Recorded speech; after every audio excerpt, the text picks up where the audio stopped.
بسم اللہ الرحمن الرحیم۔ کسی نے پوچھا سب سے بہترین عمل کون سا ہے؟ اللہ کو سب سے پسندیدہ عمل کون سا ہے؟ فرمایا احب العمل عند اللہ ادومها وان قل۔ حضور صلی اللہ علیہ وسلم نے ارشاد فرمایا اللہ کے نزدیک سب سے پسندیدہ عمل وہ ہے جو ہمیشہ کیا جائے اگرچہ تھوڑا۔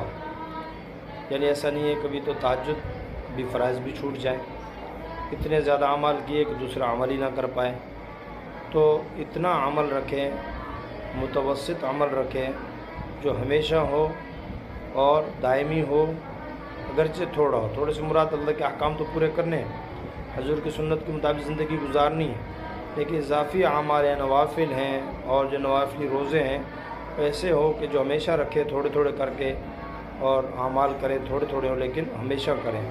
واللہ اعلم بالصواب۔